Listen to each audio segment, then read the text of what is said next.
Welcome back to Hot Takes and Deep Dives. This is Jess, and today we are welcoming back an old friend, a good friend of the show, Miss Jackie Warner. Jackie. I can't tell you how important your podcast has become to me. I still have made, like last time we did a podcast, you asked, like we talked about friends. I still don't have one friend. Because where am I going to meet friends? Here's where you meet friends. Private parties, bars, the gym, and dinners, like private dinners and stuff. Mm-hmm.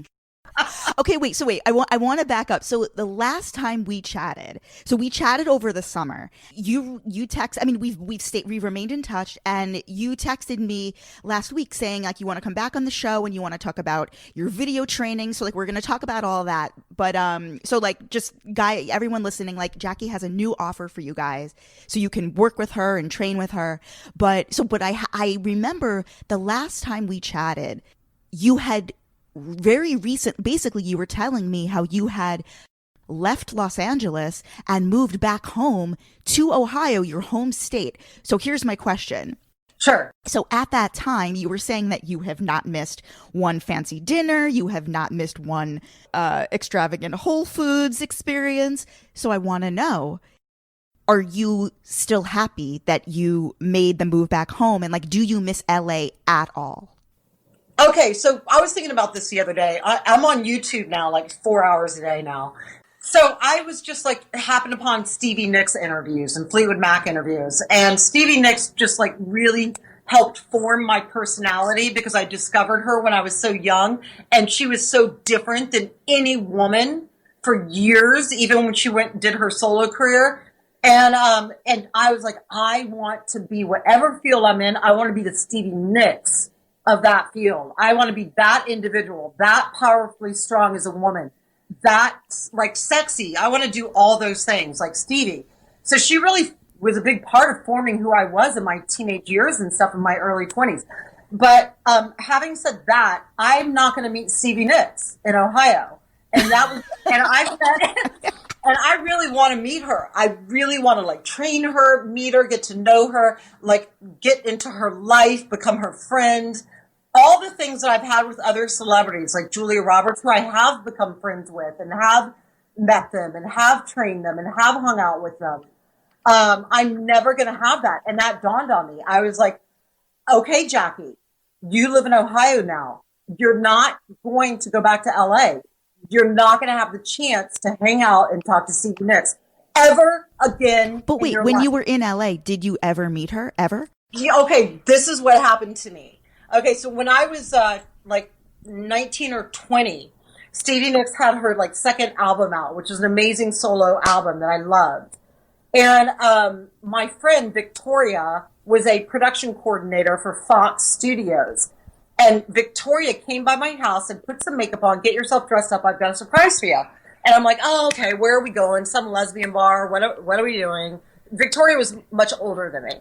And so she drives me into Fox Studio. We go through the gate. There's sound stages there, right? So she walks me into a sound stage, and there are, I kid you not, 12 fold-out chairs and a stage and music set up. We sit down in the front row in the fold-out chair, and who the fuck walks out? So wait, this was a private concert that Stevie Nicks was Yes. That I, at 19, still really shy, I was super shy at 19, just moved to LA, went to. Who walks out but Stevie Nicks? What was this private concert Her for? Her second solo album was coming out, and these were all producers and people associated with that album. And then there's like Victoria, and Victoria knew that I was like so into Stevie. Like she's been the only hero I've ever looked up to is Stevie Nicks. And so, because I'm not a hero worshiper, for some reason, I just don't I don't look up to heroes. So basically, she walks out. I'm rigid. I can't say anything. I can't move. I'm panicked, but I'm also thrilled. And she sings like to me, like 2 feet away from me, sometimes like coming over and singing to each of us individually because there's only 12 people. Yeah. So she's like singing personally to Victoria and then coming over to me and singing 2 feet from me. And I was dying. My heart would stop the whole time. Okay. So then of course the concert's over. So she goes to her dressing room, and everybody that was sitting at the concert was in her dressing room having casual conversation with her. Totally like knew her, right? So Victoria's like, hey, let's go talk to Stevie. I was like, no! And I ran. I sprinted past her room, the open door, saw her, and sprinted out to the car, and then didn't even talk to Victoria. I was so mad at myself that I was too shy to have my one opportunity to talk to my one hero that I. So wait, okay, so hypothetically, right? So suppose you did run into Stevie Nicks. Like, what would you ask her? What would be the thing? See, as a 19-year-old, I don't think I had a personality developed enough to come up with a reasonable question or to make even a reasonable comment. I would have done what all fans do, which is like, oh my gosh, you mean so much to me. Like, I love your work. But now as an adult, I would say, you, Stevie, the way you've carried yourself, the music you made are actually greatly responsible for my success as an adult woman. You know, something really substantial. Like, I always tried to be the best at what I did because you were, and you made such an impression on me. Or talk about one specific song, you know, that really made an impression. That's what stars like to hear. You know, just to run up to somebody and say, I love you, Stevie, that annoys stars. It really does. But to make something very specific, or about one song or a lyric that meant something, or, you know, getting you through a transitional place, or being uplifted in this way, like, you know, I had cancer and I listen to you all the time, that means something to stars. But if you just do the same old bullshit, can I get a picture and I love you so much, or I love your show, that annoys stars. I can tell you, I've hung out with so many of them by living in LA for 33 years. Let's cover a bunch of stuff that we actually didn't even get to talk about the first time around. So I do, and I also have some follow-up things from our last conversation. So you just mentioned that you eventually grew to train a bunch of celebrities. So you trained Julia Roberts? Like, who else? And then we'll get into the specifics. Tons. The thing is, I've got non-disclosure agreements on half of them. So here's the deal. I still train on FaceTime. Two big celebrities on FaceTime. They followed me from LA, and I said, dude, I cannot come out to your house anymore. I have to do FaceTime, and stayed with me. I lost obviously all my clients from LA, except for these two celebrities that are very, very tight with me. But in the past, it's everybody from Paul McCartney of the Beatles, Anne Hathaway, Pink, Julia Roberts, Alanis Morissette. Alanis Morissette was the toughest client I've ever had. Wow. I tried to physically break her work ethic, and she could not be broken. She was doing things that none of us trainers are even able to do. Like what? Oh my gosh. Okay. So let's say there's a plyo box. You've seen it. It's a big square box, and it's got some rubber on the top so you don't fall. So taking two plyo boxes and jumping up, which is like 5 feet in the air, and then doing deep push-ups. So I put like a plyo box down between two benches. So you are able to go under the benches with your push-ups. That. Okay. And just knocking out 20 push-ups. Tons of plyos. Plyos is everything jumping. So for instance, doing heavy weighted lunges and then jumping lunges. And then doing heavy weighted squats and then jumping squats back to back. Doing one-handed push-ups. Very few women and even men can do one-arm push-ups, right? Like G.I. Jane did it. You know, Demi Moore was doing it, but she was also taking, I know her doctor, and I know she was taking 3 months of steroids during that movie. So she was jacked. Her muscles were like masculine. But typically people can't do one-arm push-ups. Alanis could. You know what I mean? Like, I would have her do run sprints outdoors and then lift heavy back to back with no rest. I could not break that woman.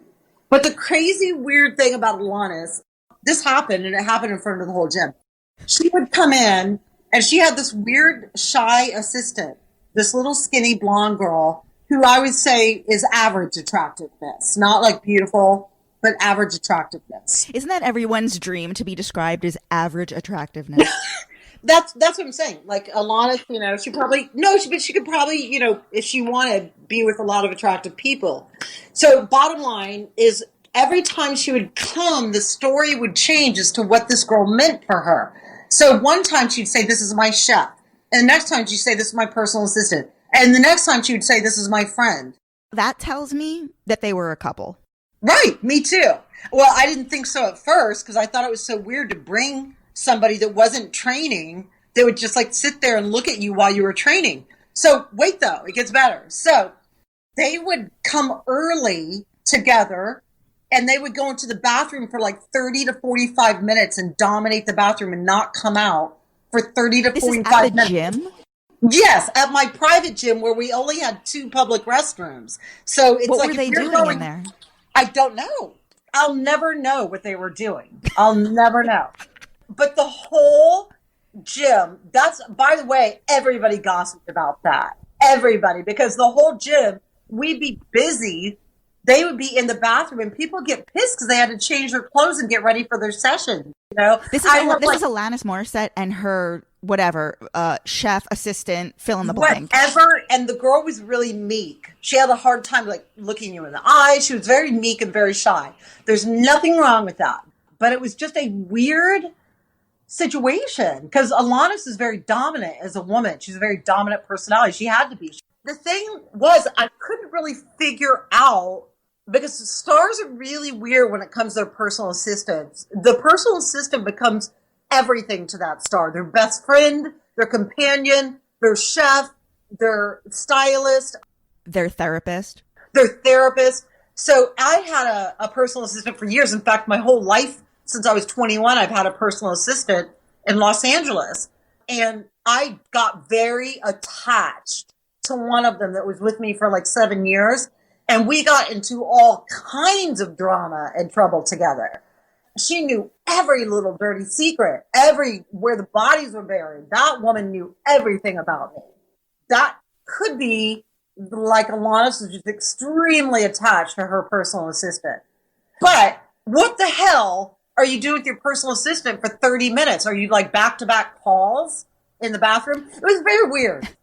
So you were telling me how like it's been hard for you to meet people in Ohio. Like, have you been trying to date at all? Like, even just like on the apps, like what's going on, like dating wise? Like, did you? I would never, who I am, I would never try to date on an app because then I'm going to get, if people recognize me and I say I'm Jackie Warner, I'm going to get fans. I'm not going to get, smart, respectable people. But you don't know that.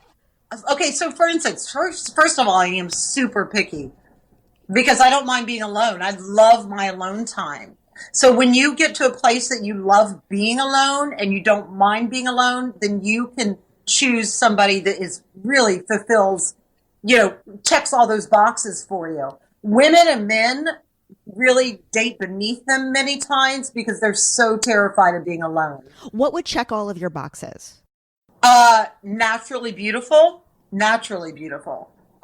fit, intelligent, great sense of humor, sarcastic, and dark-minded. I love dark-minded people. Mm-hmm. Somebody like that who is just really, really dry, very dark, because I have that dark sensibility. Who were you, like when you were growing up, like who was the first gay person that you saw? Like who was the first gay person that you either like saw on TV or just like a public figure that you were like, oh my God, like I can relate to you? It can be man or woman that you were like, oh my God, there's somebody else out there like me. Yeah, there was nothing in the 80s. Like you would think that nobody in the world was gay. There was just nothing for us. No representation in the 80s. That's how I felt in the 90s. I still felt like, oh my God, there's nobody. Well, but you had people that were making really female-centric music, like Tori Amos and Sarah McLachlan. Ani DiFranco, yes. Yeah, Ani DiFranco, and a lot of their songs were written by women for women. So you had that. We did not have that in the 80s, I'll tell you. And 90s is when I was like in my early 20s was the 90s for me. And I felt like I came out when I was 21 because musically there were so many strong females writing sort of, music for women, really. So I think it was a lot easier in the 90s. I had my first relationship in the 90s and all that stuff happened for me in the 90s. But in the 80s, it was like you were terrified if somebody thought you were gay. Like it was like the worst thing they could say about you. I remember I was at a party and I had this girl that I was secretly kind of like, once in a while making out with. She was a cheerleader and it was all on the down low. And I was like 16 years old and we were at a house party and we were talking about my car. And this boy was sitting on the stoop of the house party drunk. And he said, "What are you guys, gay?" Oh my God. Do you know what I had to do? I marched over to him. I slapped him as hard as I could across the face. And I said, "Fuck off." Mm-hmm. And I got my car and I left. And if I hadn't shown like violence and that much strength and denial of it, then the next day at school on Monday, everybody would have been calling me gay. That's how you had to be in the 80s. Like just totally like, you must be crazy to think I'm gay. And I was so protective because I knew I was gay since I was 14. But I was so protective of that secret. There was no way to get that out of me ever until I moved to LA. And then in LA, a lot of people were gay. That's another thing. Did you grow up in LA? Me? I mean, were you in LA back in the 90s? No, I've never lived in LA. I'm a New Yorker. I've lived in New York my entire life. Oh, so New York. A lot of people were gay in the 90s in New York. Yeah, but I was younger. I'm in my late 30s, so like. So you were young. Yeah. I was younger. Yeah. Got it. Okay. So who was the first celebrity that you saw was gay and you were like, "Oh my God, there's a chance for me"? Okay, so for all those older people out there, I lived in Fairborn. I grew up in Fairborn, Ohio, 30,000 people, small town, Christian town. And in high school, I knew I was gay. So there was a really liberal, hippie type kind of like, cool little town called Yellow Springs. And it was right next door to us. It took me like 10 minutes to get there. Well, I ended up spending all my alone time, like right after school was out, I would just drive to Yellow Springs and like walk the street, try to meet people because it was so liberal there in this sort of vestige of conservatism and Christianity. And like there was a lot of white witches, and there were warlocks there and stuff like that. I love that shit. Antioch College, which didn't even give you grades. There was a liberal arts school that didn't even grade you. That's where I hung out. So anyway, there was a little theater there. And in that theater, there were independent movies.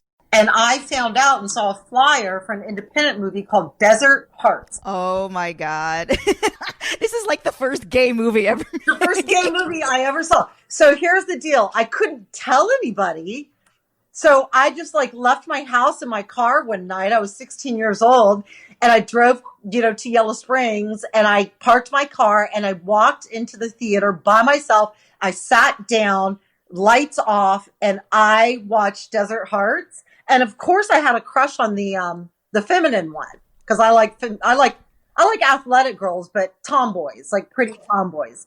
So I had a total crush on Kate. And this is the first like lesbian behavior. And it was kind of sexy. The movie was kind of fun and well done. And it was like two pretty girls that hooked up in some, bumfuck town.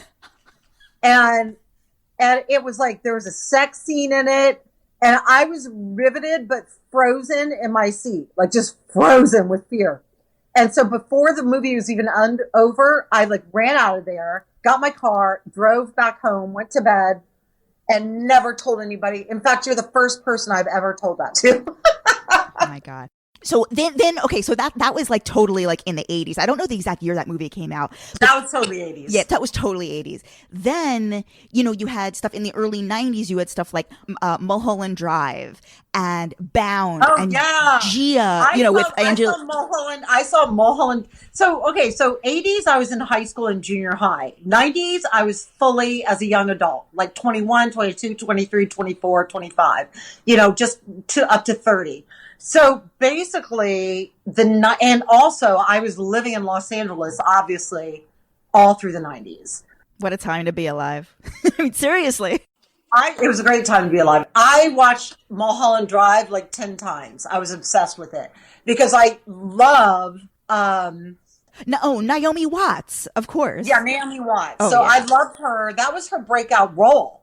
That was like quite a damn role for someone to be the star of is her breakout role. That like, But that's also like Angelina Jolie in Gia. That was yeah, basically her breakout role. That's why every woman was in love with Angelina Jolie. It's because of Gia.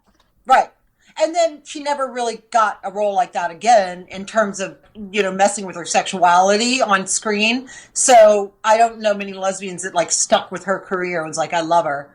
Let's see. Naomi Watts had a TV show called Gypsy, and I think That was like a few years ago on Netflix. it was, and it had two of my favorite things. Stevie Nicks sang the opening song, Gypsy, and I listened to it every damn time. And then Naomi Watts had sort of a gay-centric, kind of on the edge character in that. So Naomi Watts has still done sort of bisexual stuff, And Nicole Kidman does that too. And then of course we know Carol. That was an amazing movie. I saw Carol literally 5 times in the theater with my friends. We were obsessed with it that Christmas. And this guy, if for you guys don't know what Carol is, I think it was actually nominated for Best Picture at least. She won. Yeah, no, she actually won an Oscar for Blue Jasmine, and then she was nominated for an Oscar for Carol as well. And every year around, because it's a Christmas themed movie, every year we we legitimately have a Carol party, and I literally have a I swear to God, I have a train set that I bought off Amazon that I make my friend set up around my living room, and we watch Carol. But we've kind of turned it into like a Rocky Horror situation. Right. Yeah. Well, first of all, I am obsessed and have always studied about women who've been bisexual or gay throughout time, in a time where a glance or just a hand meant everything to them. You know what I mean? And I love that. I love love stories like Wuthering Heights, even, which was a heterosexual love story, is one of my favorites. I love unrequited, painful love stories. I love them. I've always been obsessed. There's been a lot of beautiful, interesting, smart, and wealthy lesbians in those eras. They've always been there just as much as they are now, but they have this deep, unrequited love where receiving letters was like everything to them, you know, and a touch meant so much. And I love that. Like, I wish we had that. So not so much overt sexuality. I completely agree with you. That's all the stuff that I was so into. Wuthering Heights literally is my favorite novel of all time as well. And then of course you've got Kate Bush's version, which is like one of my favorites. Yes. Like, we'll talk about Kate Bush in the 90s because that is God. I adore her. Were you into like Ani DiFranco? Like, you mentioned Sarah McLachlan. Okay, Ani DiFranco was she was too, okay, I don't want to say whiny because that's not the right. She was just too whispery and too kind of like folksy for me. I don't like folks music. Like, I don't like Bob Dylan. Like, I hate Bob Dylan. But I had, of course, other lesbian friends that adored her and loved her, and I understood why they loved her, and I understood what Ani DiFranco meant for those lesbians, and I could respect that. I just never got into her. I was so hardcore into Tori Amos. I was so hardcore into early Sarah McLachlan. I was into Amy Mann. Like, to me, yeah, Amy Mann was an incredible, not a strong voice, but a real great lyricist. Phenomenal. Like, a fantastic lyricist. Like, Save Me is one of my favorite songs lyrically. Like, Magnolia was built entirely around her music. Absolutely. And Magnolia had an incredible soundtrack to it. And I'm trying to think who else. What about Fiona Apple? Well, Fiona Apple sort of came later. I remember Fiona Apple did Lilith Fair. That was Sarah McLachlan's festival. Oh, yeah. For women, like female performers, and like the Breeders. I saw the Breeders there, and they did that song Cannonball, which is like their one-hit wonder. And Fiona Apple made her debut on the fair there. And Fiona Apple, I've seen her many times. I love her music, but she's got some neurotic problems. I mean, she's a very neurotic kind of human. And she was certainly neurotic, you know, during the Lilith Fair. But Fiona Apple was like mid to late 90s, but early 90s. Oh, Massive Attack. I'm sorry. Nobody can come close to what Massive Attack was doing in the 90s. I still listen to Massive Attack. Wait, let me ask you this. Were you into Madonna? Was like, girl, I feel like I'm related to you. Like you are. We have the exact same. we have similar, ways of dealing with life and looking at things, which is great. So if you lived here, you'd be my first friend. Listen, I'm not moving. I'm not moving to Ohio. I'm not. It's not. You have to move to New York. I'm not. I'm not moving to Ohio. I'm sorry. Because Jackie, I need to tell you, Madonna is the utmost, most formative person because she was putting these images, these gay images and these queer images out and she was the most famous woman on the planet in 1990. She's always going to be the biggest icon on the planet that we've ever had. And someone now that's young that hears this and disagrees with that because she's not as relevant as she was in the 80s and 90s and 2000s, I promise this woman with every decade puts out music and is still relevant, and she will be putting out music and doing shows until she is dead. And I don't know if you've been to a Madonna show, but my first Are you kidding? No, Jackie, you don't understand. Okay, yeah, me too. Me too.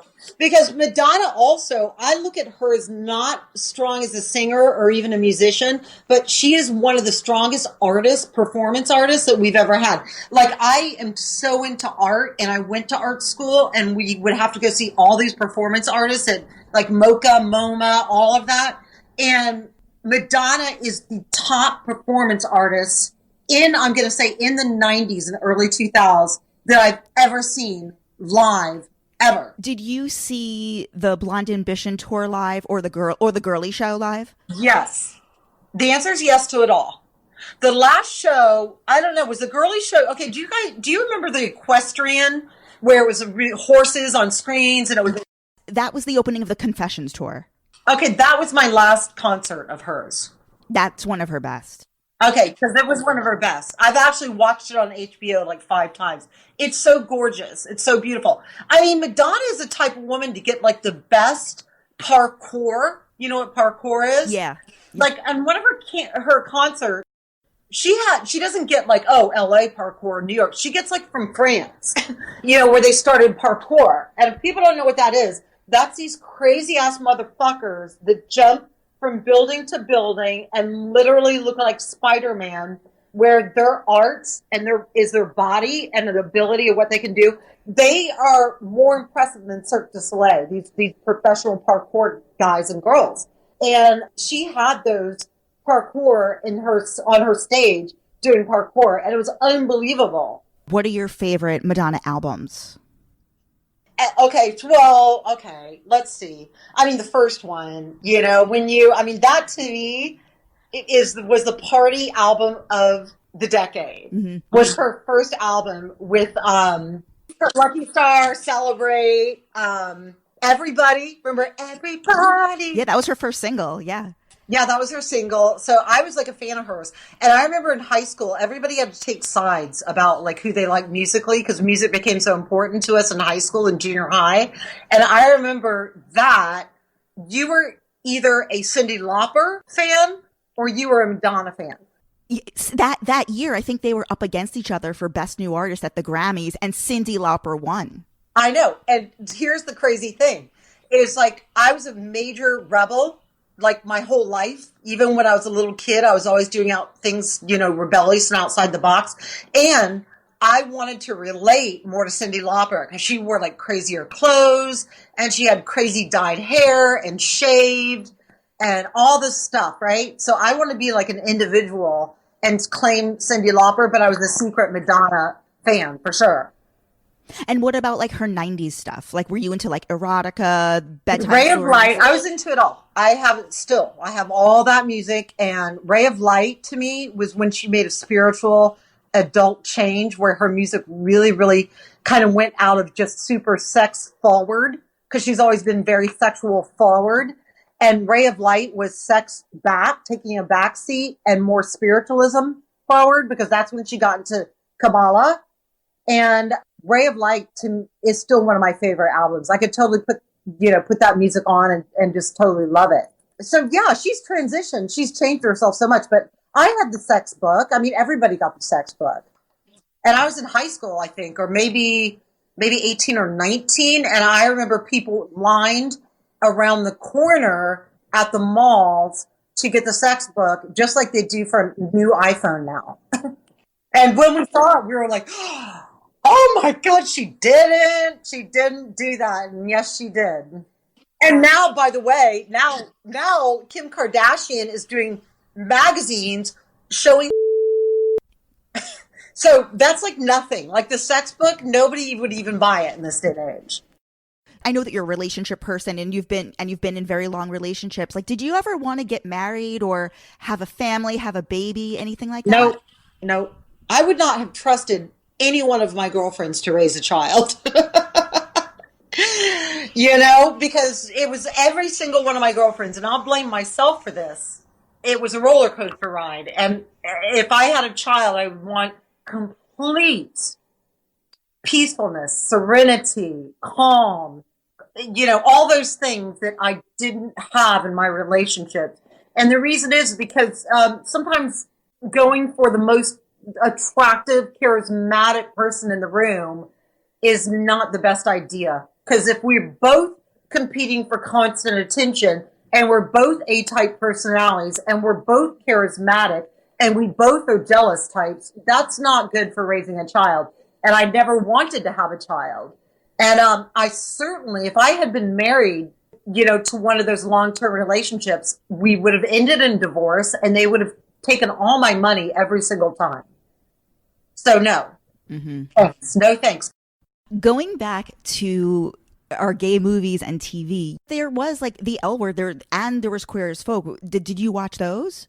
No, I've never watched the L Word or Queer as Folk. Why didn't you watch the L Word? That's shocking to me because you did LA. I don't know. I guess I was living it. Like, I don't like watching. Like, just remember, I was in my 30s, like late 30s when the L Word comes out. I was living it. I had such an exciting life in LA that I was having crazy one night stands with, celebrities and gorgeous people and drunken, fun, stay up till 5 o'clock in the morning dancing times. And, my career was so great. And so it made me feel so fantastic about myself and gave me a lot of confidence. I just wasn't hungry to see lesbianism because I was living it my own life, if that makes sense. Yeah. I think when you don't get to see it or live it, that's when you are hungry for representation on screen and everywhere. When I was in high school, I would have loved to watch the L Word, Did you, since you were in LA and all those girls, like Leisha Haley, Kate Moennig, like the whole cast, they were like the rock stars of LA at that time. Did you ever interact with them or meet them? Yes. Who's the redhead that's funny? Oh, Leisha Haley, the blonde. Was she whatever the quirky short-haired redhead was? And she was like a big star of the show. I met her. She was perfectly nice. And then I was at a lesbian bar and sat across and met Kate Manning. Yeah. She was completely weird. Very weird. I'll give you an example. Not friendly and not interacting with anybody around her, even though they were her people. I mean, it wasn't like my people. I think Workout was out. She was probably aware of who I was, and I was aware of who she was, of course. And even though I hadn't watched her, I was certainly aware of her. She was not interacting with anybody. She was like her head down. We're talking, this is in a busy nightclub with tables, and we were in a private room. And she was in her head down like this, playing the drums, like beating on the drums to imaginary drums with her head down, just kind of like rocking back and forth in her chair for like 10 minutes. So she was not an approachable person, nor did I find her. I mean, now I think she was probably on something because I lived in Laurel Canyon. My home was in Laurel Canyon, and there's a Canyon country store. And we all go to the Canyon country store. It's like where we got everything, liquor, groceries, whatever. And there's a lot of celebrities. Like I met Portia and Ellen at the Canyon country store. There was one payphone there, which you tell me where there's payphones, but there was one shady ass payphone because people know that there's a lot of drugs and alcohol in Laurel Canyon. There's like a lot of rock stars that still live in Laurel Canyon. So there's one shady ass payphone, and who do you think was sketchily looking like heroin sheet? Looked so sketchy. Our very own Shane was on the payphone. Yeah, she's on the payphone and sketching like back and forth, pacing, looking down at the ground. It's very shady. So I'm like, dude, you are definitely on something. So the 2 times I've met her, I thought she was totally off her rocks on something. Now, for legal reasons, I'm not saying she was. Allegedly. Allegedly. I hear you. Let me say this. She, I think, was very self-conscious. She claims that she did not realize she was gay until she was cast on the show, which, you know, everyone has their story, but like that, and that's her story. And it's right. It's strange, but it is what it is. And she obviously was like dating people throughout the course of the show, but she, I think, felt pressure from the fans who were so thirsty for her to actually just like say she was gay, and she never would until now. Like now she's married and like she's, you know, she doesn't give a shit. She's 40 now. She doesn't care. But when she was 23, like she was probably like she was in the process of like, she was now like literally the most famous gay person on the planet. Like you're Shane on the L Word. Like, well, Ellen's more famous than her. I know, but I mean for like the young people who were watching the show. Yeah, so I never was attracted to her. I never understood her appeal, but she would go to SoulCycle now in her 40s, and I would see her at the West Hollywood SoulCycle, and she seemed a lot more grounded. She seemed a lot, so that makes sense. But you can't act that sketchy in public, you know, because if you're an actress and you put yourself on a hit show and you're an actress, you got to deal with that fame more appropriately than always, you know, like sketching out about yourself and taking yourself that seriously. You know, you can be a famous actress and carry yourself like a normal person and be really grounded. I'm not into people that are famous overnight and then they're just so sketchy and they don't want anybody to approach them and don't look at me, don't talk to me. And that's how she carried herself during the L Word. And I didn't respect that at all. But at SoulCycle, she didn't carry herself that way, but she was extremely closed in, like very, like, don't approach me still. And I'm like, dude, you're like 43. Like, talk to people. Don't be so weird. Were you, I want to talk about SoulCycle. Were you in, I mean, it sounds like you were into it. What do you think about the cult of personality, cult-like boutique fitness world that boomed in the mid-2000s?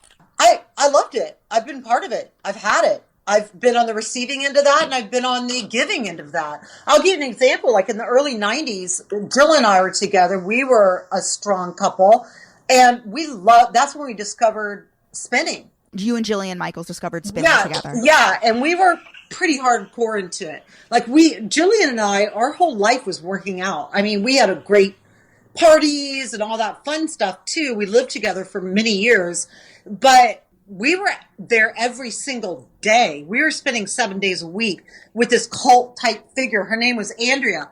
She was overweight. She never got on the bike and spun.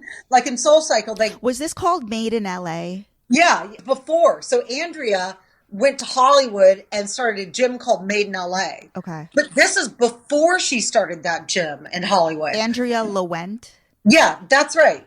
Okay, so Andrea was a nut job. I mean, she was so crazy and neurotic, okay? But we never missed that damn class. And that's when the cult started with spinning. It was so celebrity laden. Everybody in there was a rock star. Everybody. Andrea never got on the bike. She never spun. She was always about 40 pounds overweight, but we loved her and respected her and followed her with spinning. And this is when she was playing like punk music and super heavy rock, like super heavy rock. And what was it that, like, can you kind of articulate what was it that you and Jillian hooked into with her? Like, what was the messaging at that time? Like, go hard or go home. Like, bitch, don't be a woman. Take yourself outside of being a little girl or a woman. You're in my class now. you are hanging around with like incredibly talented people. You got to run with us. You got to be able to hang with us. It was very much like, I would have brought one of my girlfriends there. I would have brought like meeting girls as friends. I wouldn't have brought one of my little friends there. I only went there with experienced, hardcore, fit, super fit people that can grind themselves into a drenched puddle of sweat by the end of that hour class. You know what I mean? And also because music was so loud and so aggressive. I mean, I was like, she was AA. She was totally had used, struggled with drugs and alcohol all her life. And so was every rock star that was in there. They met her in AA. And you know that AA people, they get addicted to things really easily. And so they just got addicted to her class. So it was like all these like punk people in this class. And I love that kind of music. You had to be tough. How would you bridge the link to SoulCycle? Andrew's class was hardcore. SoulCycle is spiritual light. SoulCycle is do your own thing. You don't have to do what we do. Try to keep at the pace, but you don't have to. The heaviest, most out of shape girls go to SoulCycle. I go to SoulCycle, and I'd say 80% of the class is overweight. Okay, and I'm not, because all they're doing is SoulCycle. They're not lifting. They're just going in 2 to 3 times a week and putting no resistance on the bike. So they're not ever building muscle. They're just spinning like maniacs and burning like 400 calories 3 times a week. Well, if you're consuming 3,000 calories a day, you're going to be heavy. The reason why they're going is because SoulCycle took that, I think, took that model of creating these different cult of personalities where the riders would become obsessed with their instructors. Oh, no, I know what it is, because I've actually talked on the phone a few times with the starter, the creator of SoulCycle. She came out of New York. And anyway, she told me that they hired sexy tomboy lesbians. And there's nothing hotter to straight married women with kids than a sexy tomboy lesbian. And that's been in my life too. I never had lesbians approach me nearly as much when I had my show out or otherwise as straight women with their husbands and kids sitting across the restaurant coming up to me shaking, saying, I'll leave him tomorrow if we could just be together. And I'm like, go back to your table, you crazy lady. Or sending me photos, of themselves. But that's literally what happened with like one of the most famous, like Stacey Griffiths. I'm sure you know her. Okay. She was a tomboy lesbian, and she slept with all of her straight clients that were housewives. Okay. So she knew the power of a tomboy lesbian to these housewives. So she made it her point hiring, and as she built and grew. Who are you talking about? Are you talking?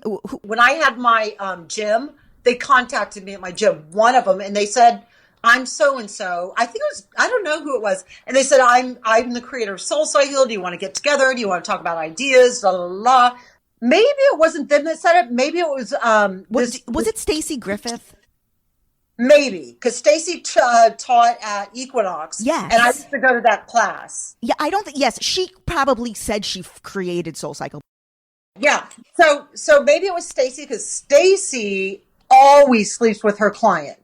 She broke up a marriage. This was in Page 6 a decade ago. Yeah. She always slept with her clients. The phone conversation is that when SoulCycle hired Stacey, okay, they poached her from Equinox.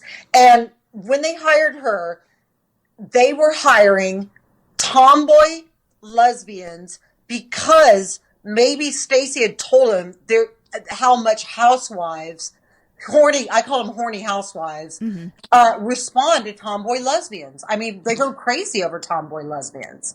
So it became their platform, and they started going all over the country and looking in big cities for these tomboy lesbians. And West Hollywood was filled with the original SoulCycle there. When I started going, when it was still kind of fun, was filled with these tomboy lesbians. I could talk about this all day. It's fun. It's like I can talk to you all day because you get asked really good questions. And it just so happens with my life experience, I have experienced every damn thing a human being could experience in this world. Gosh, I mean, I still have more shit to talk to you about. Okay, a couple quick things. Did you hear from Jillian Michaels like after that stuff came out after our last conversation? Like, did you hear from her at all? No, I'm not going to hear from her because the last time we really got into an argument and neither one of us have any interest in talking again. It's too personal. I'd rather keep it personal. Just, there's so much I could tell you about Jill. I know her more than her mother knows her. I've seen it all. I was with her for 6.5 years. We lived together. And we started businesses together. We promoted nightclubs and had a very famous nightclub together. I mean, we were so codependent that couldn't even run to the drugstore, or she couldn't even go to the drugstore without me. It would start in the morning, go to the gym, we'd train for hours in the gym together, we'd train clients, we'd go to the drugstore, we'd go to lunch, we'd train clients, then we'd go to dinner, then we would go home, then we'd have sex, then we'd watch TV in the same bed. I mean, we did that for 6.5 damn years. I mean, you get to know somebody in and out, and you certainly get to know all the things that you will come to hate about them too. And there's so many things I dislike about Jillian that they have it's now more than I ever liked about her. And I'm sure she feels the same about me in her own little way because she's told me that. So, what was the best thing about being with Jillian for that long? She claims that I was emotionally and verbally abusive to her. And I think of it as being really hard on her and pushing her to achieve more in her life than just being a bartender. And she thinks of it as me being verbally and emotionally abusive.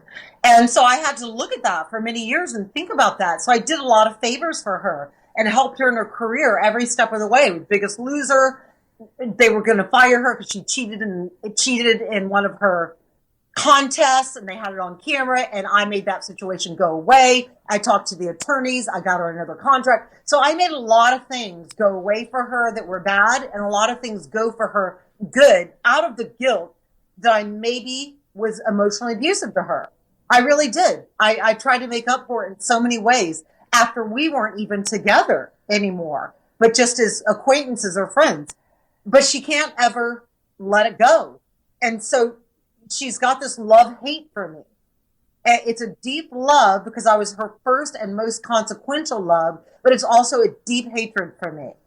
And I don't want, I'm not interested in having friendships with people that have a love-hate relationship. It's either all love and positivity or nothing for me. Right. What was the best thing about being with her for so long? That we really pushed each other in regards to fitness. We were both crazy about fitness, and it happened together.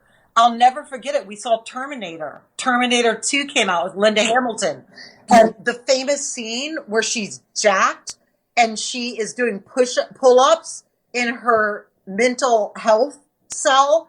Jill and I we didn't even look at each other. We grabbed each other by the arm, and we were looking at that. And the moment we got into the car, we were like, that's us. We're going to start working out together, and we're going to get our body jacked like that. That's how I want to look. And we fucking did it. And I had learned since I was 21, but Jill didn't start until that movie, really. And so we started training together side by side, like two partners that were going for a gold medal. Like, we were serious into it. We spun the hardest class in the world 7 days a week, girl. And then we would go hit the weights. And it was our life. And our bodies totally transformed, and we became obsessed with it. And the one thing I can tell you, the great thing about finding fitness and getting into fitness is that it becomes the healthiest obsession you'll ever have, the healthiest addiction. And your confidence level and your sex appeal goes from 10 to 100.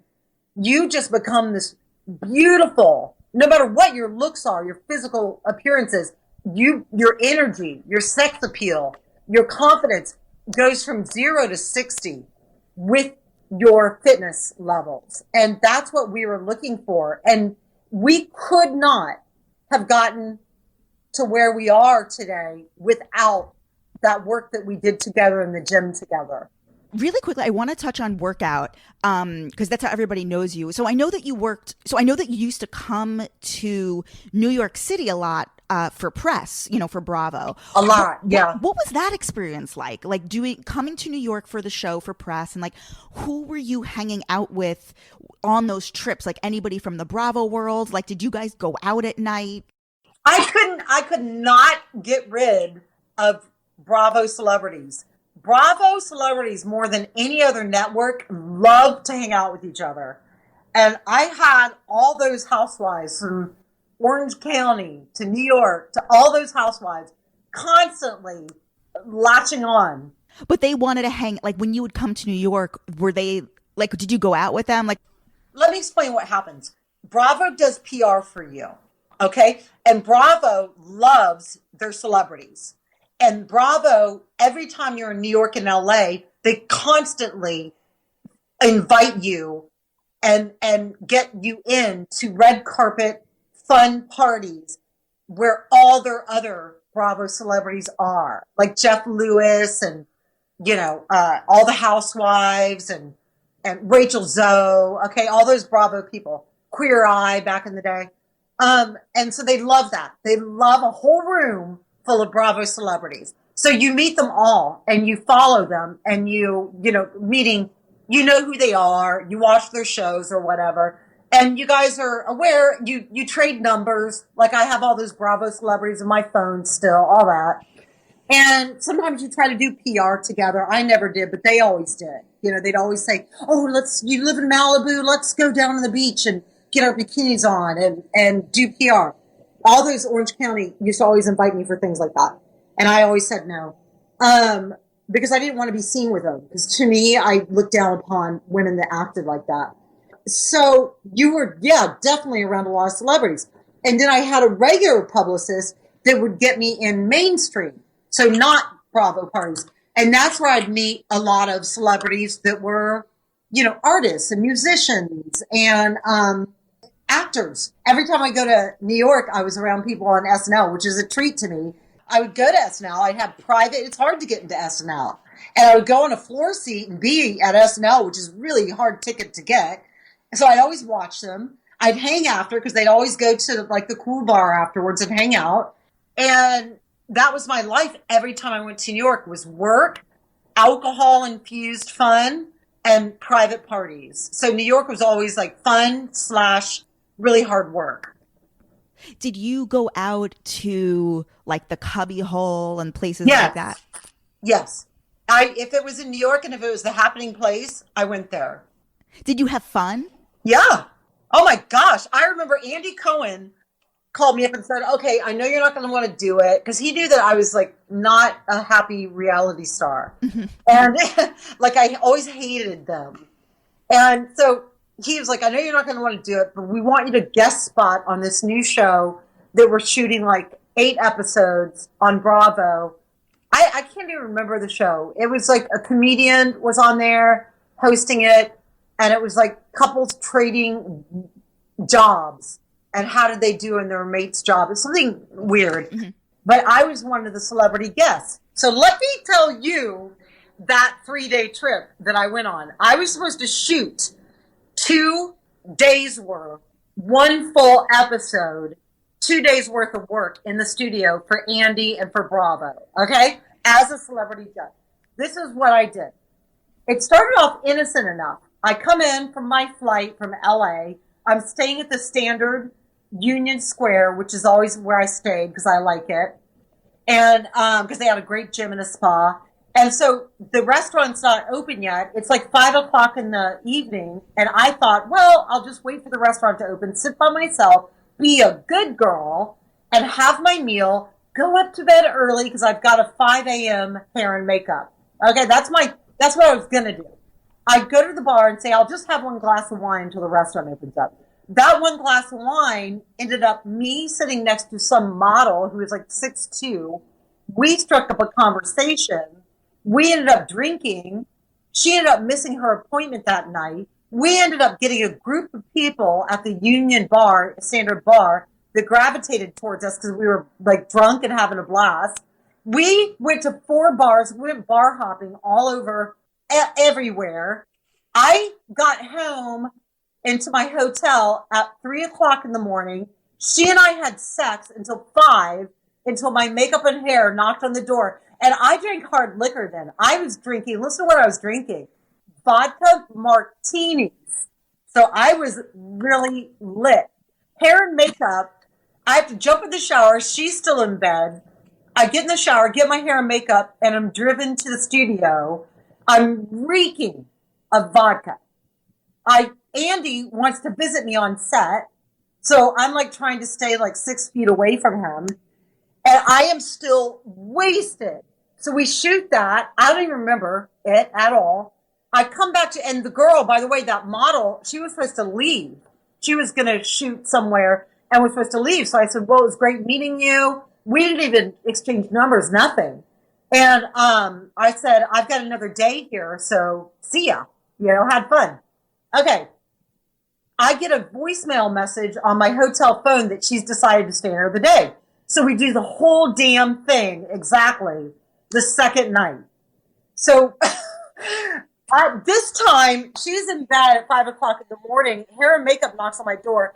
And the Standard has see-through showers. So from the room, you can see your naked body in the shower because there's no door. So I'm taking a naked shower in front of everybody, crying, sobbing in the shower. Like, I can't do it. So that was my times in New York. Just definitely bittersweet. Like the most fun I had, but the most irresponsible drinking and partying and sex that I've ever had. How did you keep your body? Like, I don't understand. If you were living this like party lifestyle, and you've described this in LA, it's like you were really living this party lifestyle. How did you maintain your body? Because I would know what night I was going to go out and get totally wasted with my friends. I would know, like, okay, this red carpet is happening and it's going to be, at the top of, NBC in New York. I would prepare for that. So every day I'd wake up super early before I shot new shows in LA or New York, and I would get my job done. I'd work out a good hour, do my cardio, lift for an hour, and be back at my hotel or at my home by 5 a.m., which is always hair and makeup time. So I worked out 6 to 7 days. My whole life, since I was 21, I've worked out 6 days a week. And what were you eating? Healthy. Really healthy, except for that one day. Right. That would be my cheat meal. I wouldn't eat like a hamburger and french fries. My cheat meal was vodka martinis. You just blow it out that way. Yeah. And I stayed so lean. I never gained a pound. I didn't gain weight until I was 50. And then that's because I started eating candy and became a shut-in. And so I gained weight for a reason. Mm-hmm. My body naturally wants to be thin. And my body naturally wants to be ripped because it's been ripped since I've been 20. And how are you feeling now, today, in your Great. body? Amazing. Now, do I go as strong? No. I do not hit the gym as strong. But am I sore after every workout? Yep. If I'm not sore after a workout, I change that workout drastically. So my body for like the last 6 months has been sore someplace on my body for the last 6 months. Are you still taking new clients for the video clients? Like, do you still have open slots? Okay, so the deal is my best friends are my clients. If I'm not training my clients, like I feel sad. I take every one of them. And then it shakes down to about 8 clients. And I always take 8 clients a day, no matter what. So I don't even put you on a waiting list. We start training and see how it goes. And I'm so passionate about it. And plus, you got to understand, nobody's been able to train with me because I'm too expensive. I've always been too expensive. I'm charging across the board. I'm charging $50 per session. And a lot of people, nobody can afford $200 per session, which I still have some celebrity clients that are paying that. It's 30-minute hardcore sessions. You're moving the whole 30-minute session. So it's $50 for a 30-minute session, and I highly recommend we do 3 sessions a week. And people get a chance to like talk to you throughout the week if they have questions about their food, about anything. I give you a full diet. I talk to you consistently about nutrition. We check in constantly. I tell you what to buy. I tell you exactly what vitamins work and what don't. I tell you where to go to get those vitamins. It's like being a trainer at the gym is immersive, and a life coach. I'm a life coach. I can't tell you how many people I have inspired to make major changes in their life. From getting a divorce with a partner that, is mean to them or narcissistic, changing jobs, moving. That's the kind of work I love to do. I'm making life changes with people for $50 a session, basically. So what's the best way that people can text you to schedule a session with you? So you can go to my business line, which is, you can text me there at 323-301-3522, or you can go to JackieWarner.com, and right on the homepage has my business line, how to get in touch with me. So it's a 30 minutes, very intense session. And we do 3 days a week. So we do chest buys, then we do back tries, then we always do legs glute, which works the entire body holistically. And you're going to see major changes when you work out that way. And I love it. It's like, I feel like I'm really talking to everyday people and training with them. It's face-to-face training. I'm actually training you, but on video. And it saved my butt during coronavirus because it's the only communication I have with human beings. Give the number one more time. It's 323-301-3522. Perfect. Jackie, this is quite a catch up. Yeah, it is. I love catching up with you. Anytime you want to do anything, just know I'm an expert at anything. And so modest. I love it. Like if you want to know, like I even worked for Warner Brothers for years. My career before I got into fitness was at Warner Brothers. I have so many crazy stories even working on the lot. Very few people get to work on the lot, and I saw everything there.